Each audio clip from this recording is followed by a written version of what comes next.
दुनिया में पाकिस्तान का ये मैसेज दिया जाए कि सिक्योरिटी के मामलात पर हम पूरी तरह से मुत्तहिद हैं, मुत्तफ़िक हैं। अगर किसी भी वजह से ये इत्तफ़ाक़ राय का तासुर नहीं जाता तो सबसे ज़्यादा कसूर NDS का होगा। It's my profound privilege and pleasure to address this august gathering of some of the best Pakistani and global minds. To gather for ideas is a very appropriate theme chosen by the organizers of this dialogue. I am certain that the policy practitioners and scholars present here or participating virtually will not only discuss Pakistan's security vision, but also formulate ideas to guide us on how best to tackle Pakistan's future security challenges. I would like to appreciate the National Security Division for identifying the need for Pakistan to have its own security dialogue. I commend the NSD and the Advisory Board for putting together the first iteration of this dialogue. I hope this trend of integrating intellectual input into policy making continues to grow. Ladies and gentlemen, it is almost universally acknowledged fact that the contemporary concept of national security is not only about protecting a country from internal and external threat, but also providing conducive environment in which aspirations of human security, national progress and development could be realized. Surely it is not solely a function of the armed forces anymore. National security in the age of globalization, information and connectivity has now become an all-encompassing notion wherein besides various elements of national power, global and regional environments also play a profound role. National security is thus multi-layered, outer layer being the exogenous factors of global and regional environment, and the inner layer being the endogenous factors of internal peace, stability, and developmental orientation. A nation at peace and a region in harmony are thus essential prerequisites for attainment of national security in the true spirit. No national leader of today can ignore these facts. I also firmly believe that no single nation in isolation can perceive and further its quest for security, as every single issue and security dilemma faced by today's world is intimately linked with global and regional dynamics.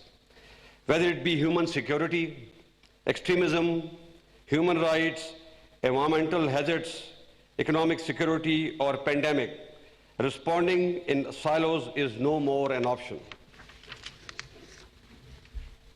Ladies and gentlemen, the world has seen ravages of World War and Cold War, wherein polarization and neglect of virtues blighted human future and brought catastrophic consequences for humanity. On the contrary, we have witnessed how multilateral rule-based platforms contributed towards good of mankind.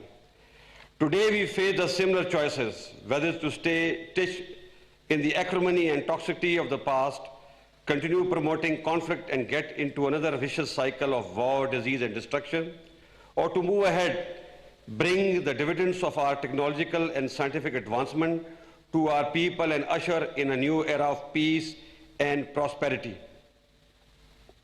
We must not forget the desire to achieve autocracy was historically decisive and stimulus for grabbing more, leading to haves and have-nots. History has taught us that the way ahead has always been through an interconnected, interdependent, and collective sense of security. Today, the leading drivers of change in the world are demography, economy, and technology. However, one issue which remains central to this concept is economic security and cooperation. Frayed relations between various power centers of global and various power centers of the globe and boomeranging of competing alliances can bring nothing but another stint of Cold War. It is naive to apply the failed solution of yesteryears to the challenge of today and tomorrow. It is important for the world that the leading global players must reach a stable equilibrium in their relations through convergence instead of divergence. In this environment, developing countries like Pakistan today faces multi-dimensional challenges which cannot be navigated single-handedly. Similar situation is confronted by other countries in our region as well. Therefore, we all require a multilateral global and regional approach and cooperation to overcome these challenges. Dear participants, you are well aware that South Asia is home to 1/4 of the world's population. However, despite tremendous human resource and potential, the unsettled disputes are dragging this region back to the swamps of poverty and underdevelopment. It is saddening to know that even today it is amongst the least integrated regions of the world in terms of trade, infrastructure, water, and energy cooperation.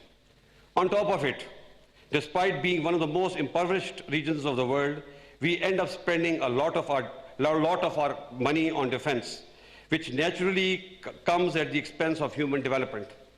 Pakistan has been one of the few countries which, despite the rising security challenges, has resisted the temptation of involving itself in an arms race. Our defense expenditure have rather reduced instead of increasing. This is not an easy undertaking, especially once you live in a hostile and unstable neighborhood. But having said that, let me say profoundly that we are ready to improve our environment by resolving all our outstanding issues with our neighbors through dialogue in a dignified and peaceful manner. However, it is important to state that this choice is deliberate and based on rationality and not as a result of any pressure. In our sincere desire to recast Pakistan's image as a peace-loving nation and a useful member of international community. Our leadership's vision is, alhamdulillah, transformational in this regard. We have learned from the past to evolve and are willing to move ahead towards a new future. However, all this is contingent upon reciprocity. Ladies and gentlemen, the world knows that we are geostrategically placed to be a bridge between civilization and connecting conduit between the regional economies. We are a nation of significance due to our large and enterprising demography, fertile soil, and adequate logistic infrastructure. We intend to leverage our vital geostrategic location for our own regional and global benefit. Our robust role in current quest for peace in Afghanistan is proof of our goodwill and understanding of our global and moral obligations. Our close collaboration and crucial support for peace process has led to the historic agreement between Taliban and US and paved the way for intra-Afghan dialogue. We will continue to emphasize on a sustained and inclusive peace process for the betterment of people of Afghanistan and regional peace. Moreover, beside offering our all-out support to Afghanistan peace process, we have also undertaken unprecedented steps to enhance Afghanistan's trade and connectivity by re-energizing Afghan-Pakistan Transit Trade Agreement and also providing access to Afghanistan to export her goods to India. Improving economic and trade environment along Pak-Afghan border by establishing border markets and development of infrastructure.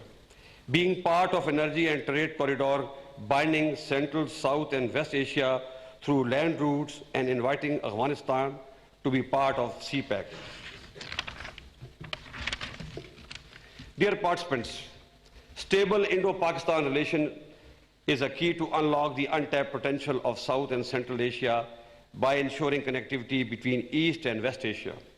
The potential, however, has forever remained hostage to the disputes and issues between two nuclear neighbors. Kashmir dispute is obviously at the heart of this problem. It is important to understand that without the resolution of Kashmir dispute through peaceful means, process of subcontinental rapprochement will always remain susceptible to derailment due to politically motivated bellicosity.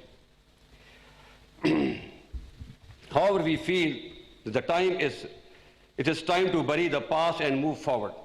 But for resumption of peaceful process or meaningful dialogue, our neighbor will have to create conducive environment, particularly in Indian-occupied Kashmir. Ladies and gentlemen, today we are a nation of 207 million with tremendous geo-economic potential.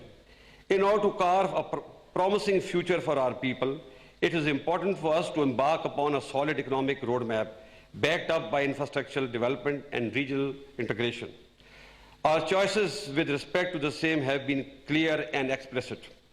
This geo-economic vision is centered around 4 pillars. 1, moving towards a lasting and enduring peace within and outside. 2, non-interference of any kind in the internal affairs of our neighboring and regional countries. 3, boosting intra-regional trade and connectivity. 4.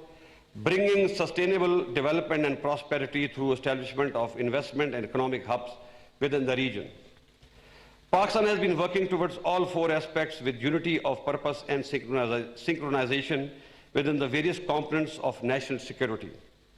We had realized that unless our own house is in order, nothing could be expected from the outside.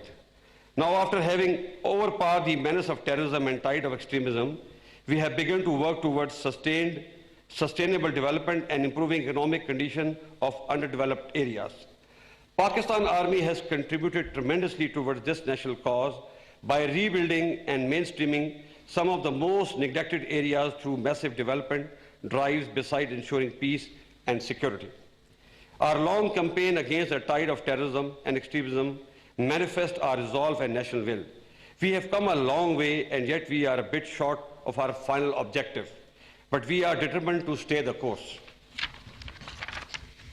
Dear participants, CPEC has been at the heart of our economic transformation plan, and we have left no quarter to declare its necessity for addressing our economic woes.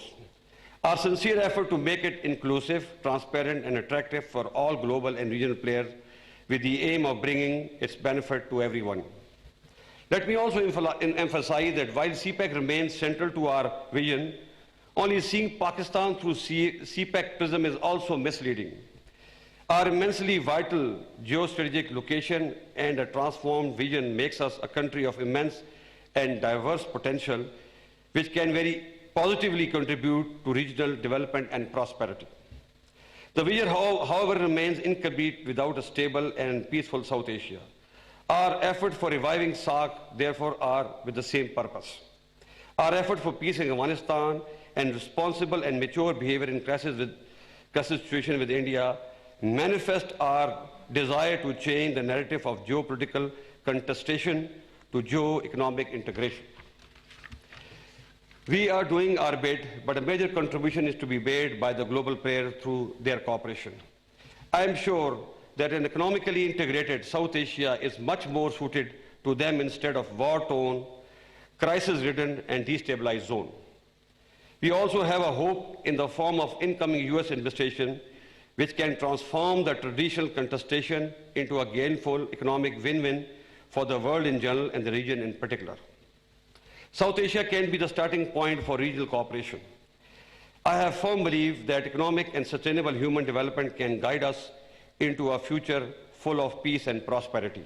And finally, it is time that we in South Asia create synergy through connectivity, peaceful coexistence, resource sharing to fight hunger, illiteracy, and disease instead of fighting each other. I think. Army chief general Qamar Javed Bajwa national security dialogue Islamabad में खिताब कर रहे थे। उनका ये कहना था कि जब तक इस खित्ते में अमन कायम नहीं होगा तब तक तरक्की मुमकिन नहीं। खबरों में अब तक के लिए इतना ही। मजीद खबरों अपडेट्स के लिए देखते रहिए न्यूज़।